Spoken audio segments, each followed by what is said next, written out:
Hello दोस्तों, स्वागत है आप सभी का आपके अपने यूट्यूब चैनल पर। आज इस वीडियो में हम बात करेंगे डॉक्यूमेंट लिस्ट की। जो डॉक्यूमेंट्स लगेंगे आपको एलएलबी 3 साल के कोर्स के लिए।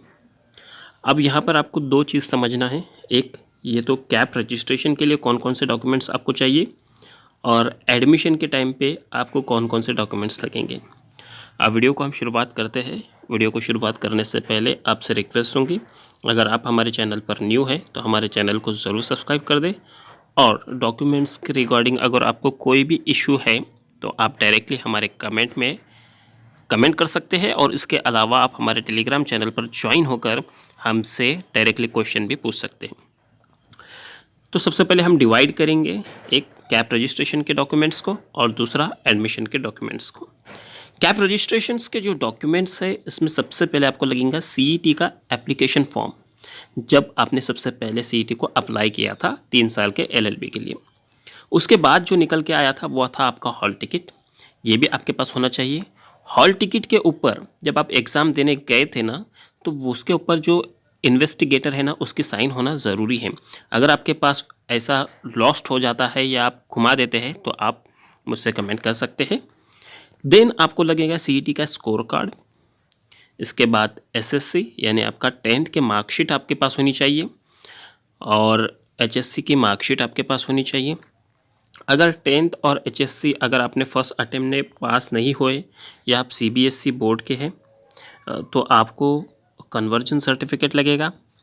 और समझो फर्स्ट, अगर आप महाराष्ट्र कैंडिडेट है, एमएच कैंडिडेट है, तो आपको कन्वर्जन सर्टिफिकेट की ज़रूरत नहीं है। बट अगर आप ये एचएससी और एसएससी जो है 10th और 12th पहले अटेम्प्ट में आपने पास कर देना चाहिए। अगर आप उसमें सप्लीमेंटरी दे के पास होते हैं तो फिर आपको कन्वर्जन सर्टिफिकेट लगेगा। देर आफ्टर आपके पास डिग्री होना चाहिए, क्योंकि 3 साल के लिए आप अप्लाई कर रहे हैं, तो इसको भी आपके पास होना ज़रूरी है। और यहाँ पर जो डिग्री में आपके जो मार्कशीट जो लगेंगे आपको, वो दूसरा सेमेस्टर, चौथा सेमेस्टर और छठा सेमेस्टर, ये 3 साल का जो डिग्री कोर्स है उसके लिए लगेगा। और अगर आपका डिग्री 4 साल का है तो फिर आपको 8वां सेमेस्टर की मार्कशीट लगेगी। देर आफ्टर पीजी, इसके भी मार्कशीट आपके पास होनी चाहिए, अगर आपने पीजी यानी पोस्ट ग्रेजुएट कर रखा है तो। Okay, there after conversion certificate. अब कन्वर्जन सर्टिफिकेट क्या होता है ये हमने ऑलरेडी दूसरे वीडियोस में बता दिए हैं, फिर भी मैं यहाँ से इतना ही बोलूँगा कि ये जो डिग्री पोस्ट ग्रेजुएट है या एसएससी एसएससी है, इनके मार्क्स अगर परसेंटेज में नहीं है ना, तब आपको क्या करना पड़ता है, वो मार्क्स को परसेंटेज में निकालना होता है, और उसके लिए आपको लगते हैं कन्वर्जन सर्टिफिकेट। इसके बाद आपके पास डोमिसाइल होना चाहिए, जिसको हम रहीवासी बोलते हैं महाराष्ट्र में। और जो ओएमएस कैंडिडेट है उनके लिए नेशनलिटी यहाँ पे लगेगी।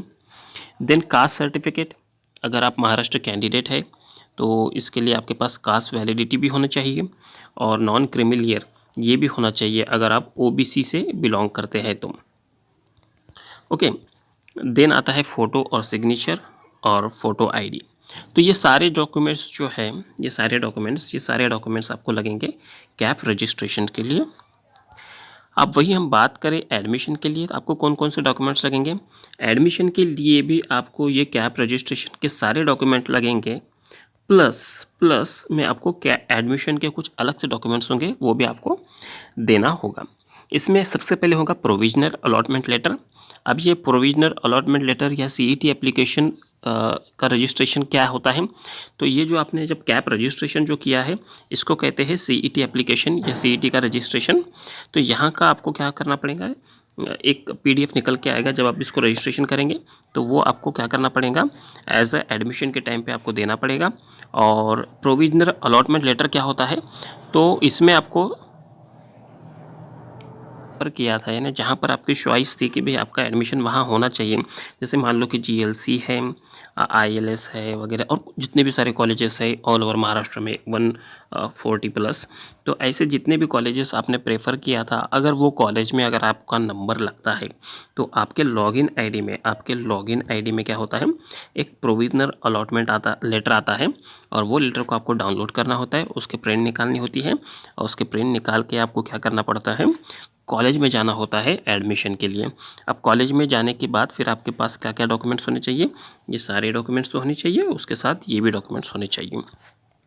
इसके बाद आपको लगता है एडमिशन के टाइम पे माइग्रेशन सर्टिफिकेट क्या होता है, अगर एक यूनिवर्सिटी से दूसरे यूनिवर्सिटी में अगर आप अपना एजुकेशंस लेते हैं, जैसे मान लो आप पुणे यूनिवर्सिटी से बीए किया है और आप मुंबई यूनिवर्सिटी में आपका नंबर लगता है जीएलसी में, तो अब यहाँ आपको लॉ करना है यानी एलएलबी करना है।